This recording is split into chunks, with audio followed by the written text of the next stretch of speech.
করতে চাই, আমরা চেষ্টাটা করব। আমি তো দেওয়ার মালিক না, কিন্তু আমি ওই যে চাওয়ার মালিক। তো সেই হিসাবে অলরেডি একটা বঙ্গবন্ধু নব থিয়েটার করার জন্য আমরা এখানে চেষ্টা করব, যদিও এটা সরকারের একটা পারমিশন লাগবে এবং ওনারও কিছুটা সাহায্য করতে হবে আমাকে।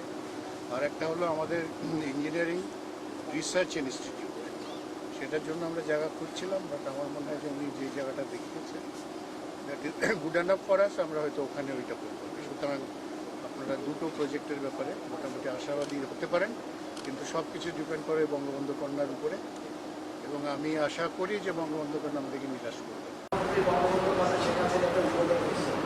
তাই আজকাল অনেকেই কিন্তু আসবে, শিক্ষামন্ত্রী সহ অনেকেই কিন্তু যে কোনো সময় চলে আসবে। মাননীয় মন্ত্রী হঠাৎ করে পৌর শিক্ষা দেখতে যাবে, পদ্মা থেকে দেখতে আসবে।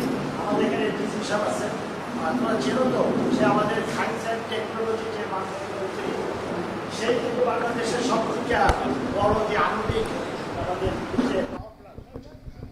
সেটা সে করতেছে। আমাদের এখানেও রূপপুর করতেছে, তোমরা জানো। আমাদের এখানেও আমরা একটা বঙ্গবন্ধু নব্য থিয়েটার এবং সায়েন্সের উপর কী করা যায় সেইগুলি দেখার জন্য মাননীয় মন্ত্রী এসেছে। তা আমরা মনে করলাম যে তোমাদের সাথে একটু মত বিনিময় করে যাই।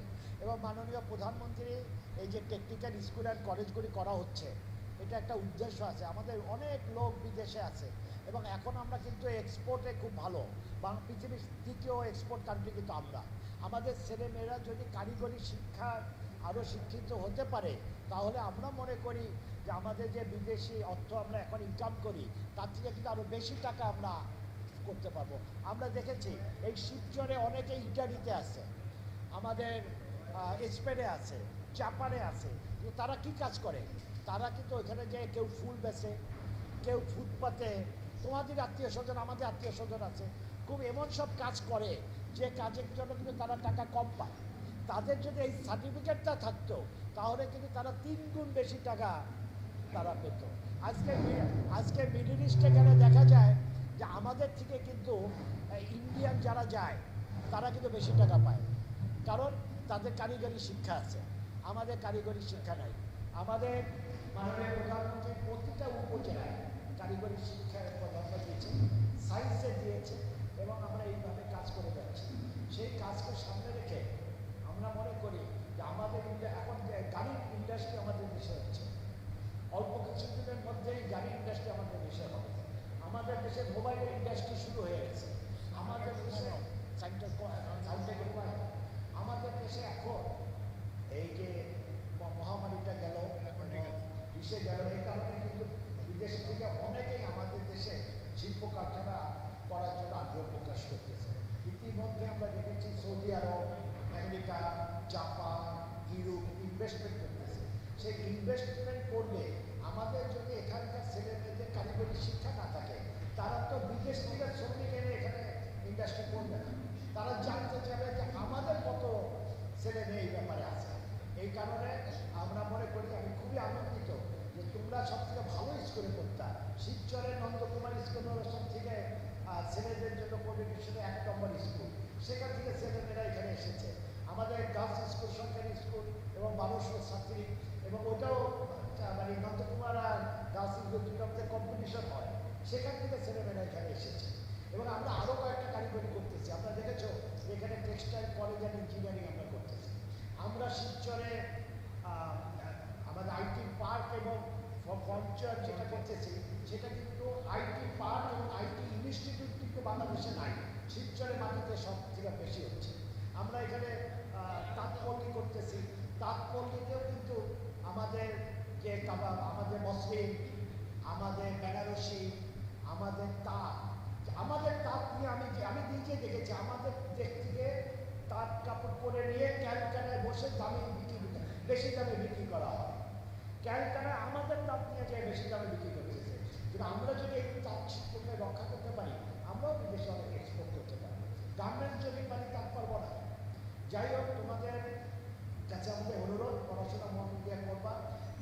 আজ থেকে 10 দিন আগে শিবচর আর 25 তারিখে শিবচরের মধ্যে অনেক পার্থক্য। 10 দিন আগে শিবচর ছিল পদ্মা আর রাজধানীর মধ্যে একটা বড় ধরনের সমস্যা। পরিষদ ঢাকা রাজধানীর একটি অংশ। এই পদ্মা নিয়ে অনেকে আলোচনা করে, কিন্তু এই যে দক্ষিণবঙ্গ, আমাদের দক্ষিণবঙ্গে এমন অনেক জিনিস আছে, মাননীয় মন্ত্রী আছে, একটু বেশি বলতেছি। আমি দেখেছি পৃথিবীর অনেক দেশে ল্যান্ডপোর্ট নাই, যেমন ভুটানে কি সমুদ্র বন্দর আছে? নাই। অনেক দেশেই কিন্তু ফরেস্ট নাই, অনেক দেশেই কিন্তু বিচ নাই, সমুদ্রের পাড়ে ট্যুরিজমের জন্য বিচ নাই, অনেক দেশে কিন্তু নিজস্ব অনেক কিছু নাই। আমরাই একমাত্র দক্ষিণবঙ্গ যেখানে আমাদের মোংলা বন্দর আছে, আমাদের দক্ষিণবঙ্গে পায়রা বন্দর আছে, আমাদের দক্ষিণবঙ্গে বেনাপোল বন্দর আছে, আমাদের দক্ষিণবঙ্গে মোংলা বন্দর আছে, আমাদের দক্ষিণবঙ্গে সুন্দরবন আছে, আমাদের দক্ষিণবঙ্গে কুয়াকাটা আছে, আমাদের দক্ষিণবঙ্গে পাট আছে, আমাদের দক্ষিণবঙ্গে ইলিশ মাছ আছে। আমাদের এই জায়গাটাকে অনেক পিছায় রাখা হয়েছিল। আজকে এই পদ্মা ব্রিজের জন্য আজকে আমাদের সম্পদের কারণে শুধু দক্ষিণবঙ্গে অর্থনৈতিক উন্নতি হবে না, সারা বাংলাদেশের অর্থনীতিতে দক্ষিণবঙ্গ ভূমিকা রাখবে। আমি আর বক্তব্য মুক্তি করবো না, আমি বেশি করে বলছি। মাননীয় মন্ত্রী, তোমরা জানো তিনি একজন আর্কিটেক্ট, তার বাবাও একসময় ঢাকা কলেজে সেই পাকিস্তান বলে প্রিন্সিপাল ছিল, দুইবার মন্ত্রী। উনি আমাদের সায়েন্স অ্যান্ড টেকনোলজি সব থেকে সফল মন্ত্রী এবং একজন কবি। আজকে আমি ওনার কাছে একটা কবিতা আবৃত্তির অনুরোধ জানাই, আমি আমার বক্তব্য শেষ করছি।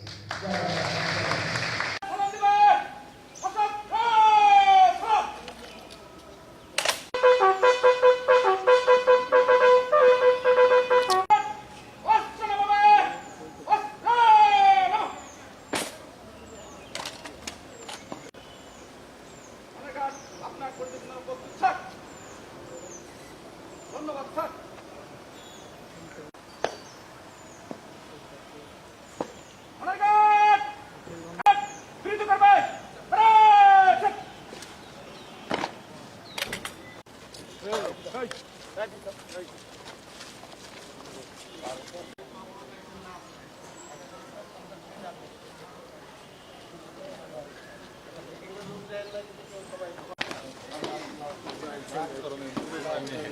Queda.